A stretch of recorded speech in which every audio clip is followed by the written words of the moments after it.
at the forefront of politics. Our enemy is Trump. He is the enemy. We gotta unite. If we're not a united party, we lose to Trump. On the front lines of activism. There's certain fights, if we don't engage, they win. This is a fundamental question of who we are. And delivering your daily dose of comedy. Donald Trump, when he had his physical, they had his blood pressure, and mine is higher than his. Oh. And the irony is mine is higher because of him. From the blue wave. We flipped. Enough seats to take control of the House. We control the House. To 2020 and beyond. This is the Dean Obeidallah Show on Sirius XM Progress, Channel 127.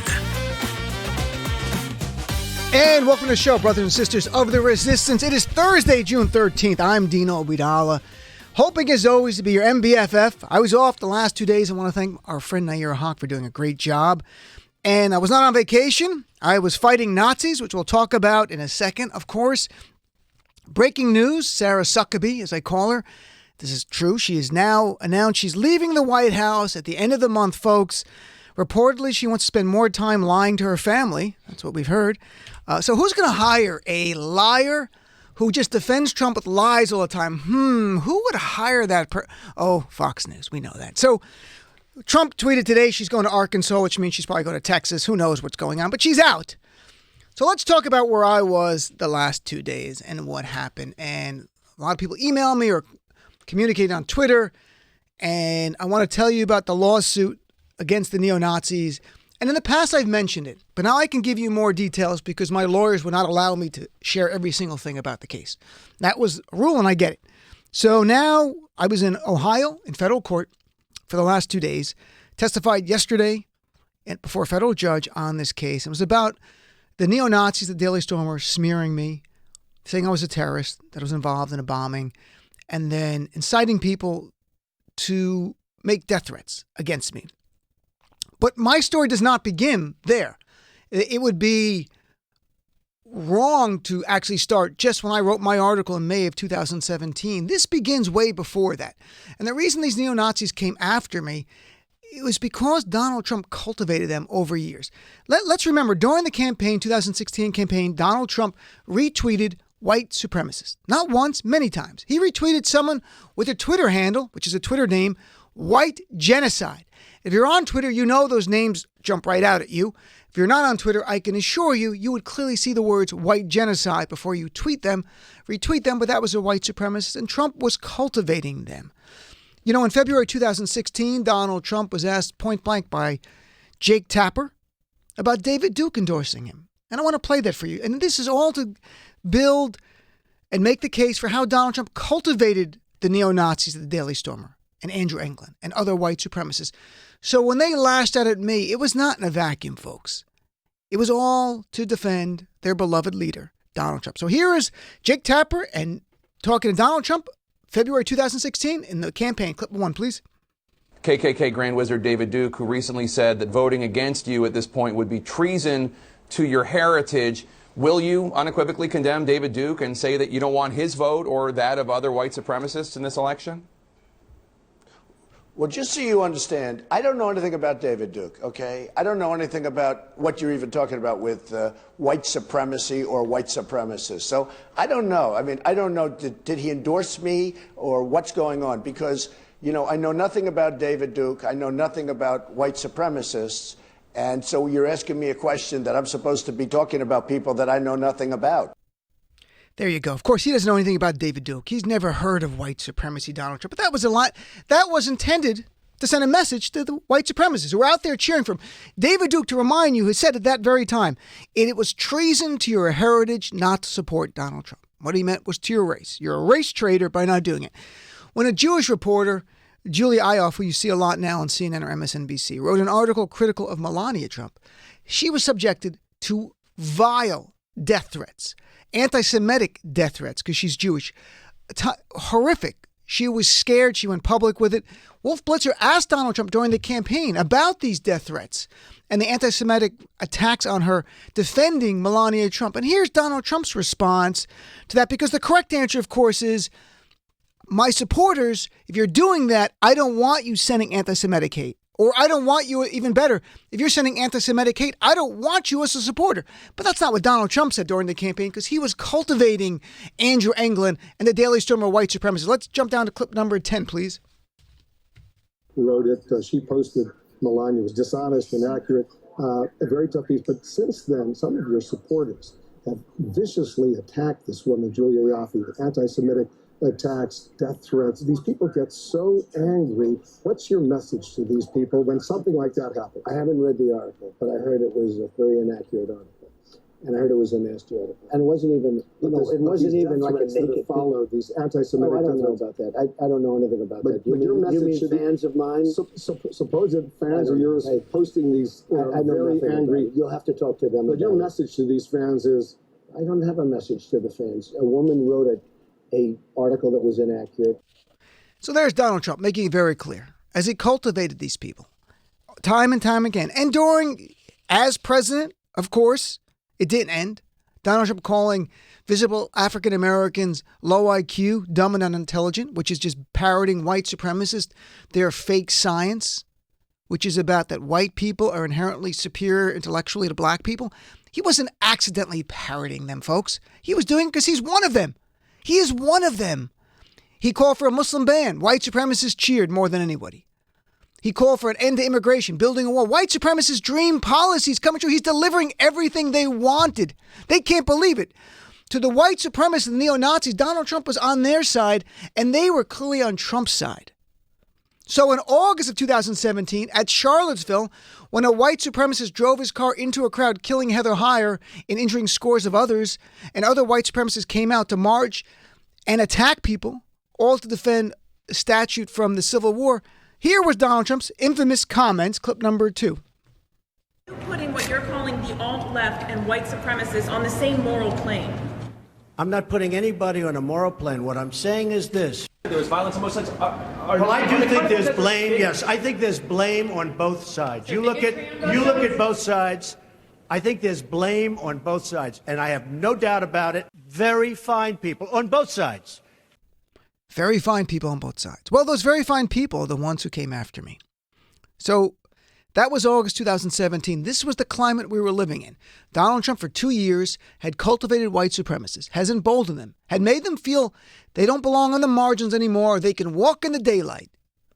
So I write an article May 31st, 2017. This is months before Charlottesville.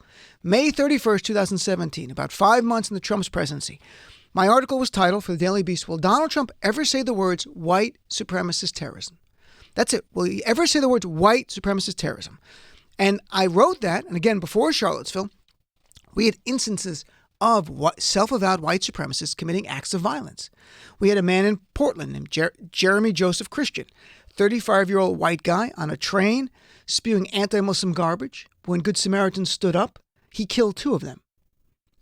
In March of 2017, a self-avowed white supremacist, James Jackson, 28 years old, traveled from Maryland to New York City to start a race war, where he came here and he killed 66-year-old Timothy Kaufman, a random black man that he saw. He killed him before he could kill others. He was arrested.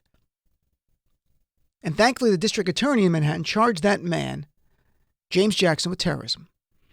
So I wrote in 2016, May, Donald Trump demanded during the campaign we say the words radical Islamic terrorism, because if you can't say it, you can't defeat ISIS. So I said, then why not, Donald Trump, say the words white supremacist terrorism? He didn't say it then. He still has not used those words. He will never use those words. He needs them. This is his base. Well, that article I wrote angered the very people Donald Trump had cultivated as supporters, the white supremacist, and specifically Andrew Anglin at the Daily Stormer, who the next day wrote an article in the Daily Stormer. And just so you know, the Daily Stormer is based on Hitler's favorite propaganda publication called Der Stürmer. And like the original, the Daily Stormer filled with anti-Semitic garbage, racist garbage, hateful stuff. It's a place where white supremacists will meet with each other. They will talk to each other. They will communicate. They will comment. They will share information. They will also commit acts of violence, because we've had Daily Stormer readers who have gone on to commit horrible acts of violence. Dylan Roof was a Daily Stormer reader. Dylan Roof, who in 2015 walked into the famous black church in South Carolina and killed 9 African Americans, started a race war. James Jackson, who I already mentioned, came to New York, traveled from Maryland to New York to kill black people. Daily Stormer reader. So Andrew England's so upset that I would attack his beloved Donald Trump that he wrote an article the next day literally accusing me of being an ISIS terrorist that was involved in the Manchester bombing that had just happened a short time before at an Ariana Grande concert in England and killed 22 people. And in that, not only wrote that stuff, they fabricated tweets to make it look like I had tweeted things gleeful about this attack. And they embedded these tweets in the article, saying things like, I am now proud that I personally planned the Manchester bombing by the grace of Allah, the most exalted, the most merciful. So that's what we were dealing with there. And England loved Trump. Just so it's clear that I'm not speculating he loved Trump. As the Southern Poverty Law Center has noted, Andrew England posted over 100 articles during the campaign praising Donald Trump. When Donald Trump won, Andrew England wrote, "We won. We won.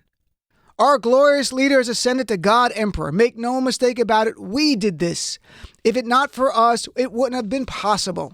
We is white supremacy and Donald Trump is their leader, and I mocked their leader, so they came after me."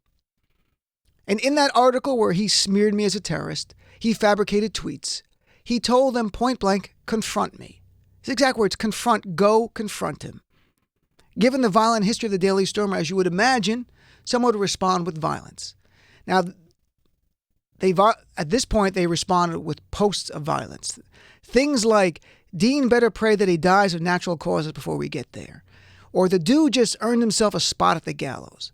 Another sent a picture of a gun with a barrel looking straight at the reader and said, hey, Dean, look down this barrel and verify if my gun is clear like a good terrorist. Clearly, I was concerned. I was frightened. I contacted SiriusXM here. I contacted security here. And I let them know about it because I feared they can't find my house in New York, perhaps, but they can find here.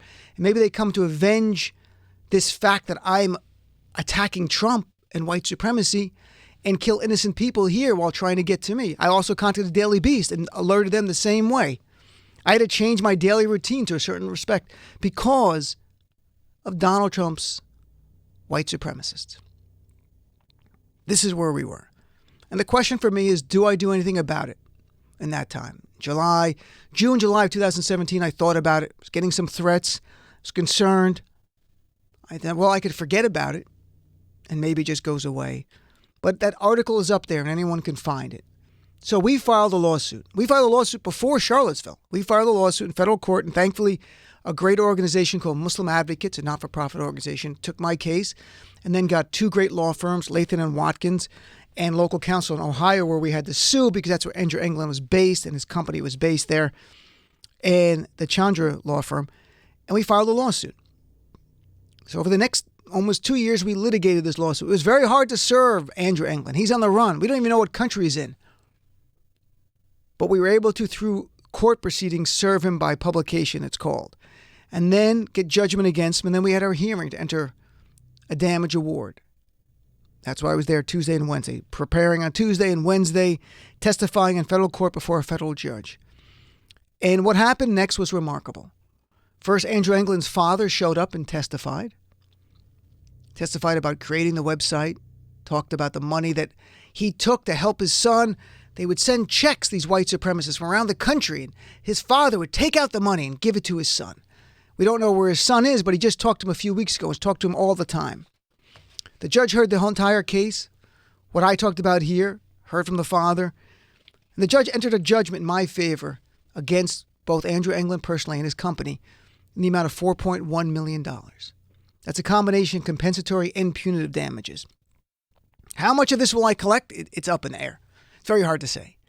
And we will try to collect money. We have local counsel in Ohio. We're going to try because we want him to feel pain. We want him to feel this. And I have to tell you, though, the lawsuit was never about the money. I didn't know if we'd ever collect a penny, if we would win or not. This lawsuit was about sending a message to Donald Trump's beloved neo-Nazis and these white supremacists that their ilk will not silence me. They will not silence any of the groups that they despise, be it Jewish Americans, Black Americans, LGBT Americans, immigrants. We will not cower in fear. We will not hide in the shadows. We're going to come out. We're going to go to court. We're going to sue you. And we're going to take every penny you have and drive you into bankruptcy. That's what we're going to do. That's what this lawsuit was about. That's why I filed a lawsuit. So Andrew Anglin, the neo-Nazis, they're out there. And this lawsuit got a lot of press now. Will they escalate? Will they come after me more? Maybe, maybe not. I don't even care. I'm telling you, we will not and we cannot be silent. And it's part and parcel of fighting Donald Trump. So anytime you wonder about the Democratic nominee, is it the person we want? Remember the people who are supporting Trump. Remember Andrew Anglin and the neo-Nazis and the white supremacists. Because defeating Trump is helping defeat that ideology. And if I do collect any money from this lawsuit, and it's not going to be $4 million, I can assure you. It might be thousands of dollars. And I hope we collect tens or 20 or $100,000. I'm not going to keep the money. I don't want Nazi money. I'm going to donate it to organizations that fight Nazis, that fight white supremacy, like Muslim Advocates and the Southern Poverty Law Center and the ADL and other organizations. To me, the best way to use this Nazi money than Donald Trump has done in his entire run for office. So I hope we collect money. We can send a message. That's what my case was about. I've laid it all out for you. I can even share with you the complaint if you want. Email me, dean@deanofradio.com. I'll send you the complaint. You can actually see the tweets in there and everything. And when the judgment, there were some interesting things during the testimony. I had to read their fabricated tweets. They actually put in one of their fabricated tweets, #AMJoy, because they were copying my tweets. And I had explained what AM Joy was, which was the hashtag for Joy Reid Show. And I'm going to be on Joy's show Saturday. And I texted her about this. I'm like, I had to explain it under oath what AM Joy was about. And it wasn't a light moment there. It was light for me, but it was not a light moment. It was a heavy trial, a heavy case. And I'm thankful the federal judge did what he did and entered this judgment. And it's good for over 20 years. We're going to collect money from these guys. We're going to keep them on the run. We have to keep doing that. We have to keep fighting them. I've said this so many times on the show. I think this is the challenge of our generation. And it's not a generation defined by age. It's one defined by values. It's one defined by what do you think this country is supposed to stand for? Does it stand for Donald Trump's values of bigotry and racism and coddling bigots and white supremacists and anti-Semites and demonizing LGBT community through his transgender bans, demonizing African Americans, banning Muslims? If that's the country you want, you've got your guy. But this fight for this generation is to push back against that and embrace American values, not Trump values. Ones of pluralism and tolerance and respect, celebration, diversity. That's what this nation's about. These are the stakes going into November 3rd, 2020. To me, this lawsuit is just part and parcel of our fight against Donald Trump. And when I look back in time, we're going to all say we played a role in defeating not just Trump, but Trumpism. So I'd love to hear from you. We've got a lot of guests tonight. I have like 4 lawyers on tonight. One of them's connected to this case. The other are not. In the third hour, Ellie Mastel and Raul Reyes and Chris Liu. In the next hour, some great people on. And coming up in a little while, one of the attorneys from Muslim Advocates will join us. But I'd love to hear from you, your reaction to this lawsuit. What do you think about it? I can't lend you money. I'm getting tweets from me like, I'm not getting $4 million, folks. And you, unless you qualify as a charity, I'm not giving you the money either, okay? You actually have to be a charity that fights white supremacy, and then I will give you some of the money. But if you're not, don't like, I'm a charity. No, you're not. So, all right, give me a call, 866-997-4748. Be right back after this. The Dean Obeidallah Show. Voting is the most important civil right of our era because the right to vote preserves all other rights.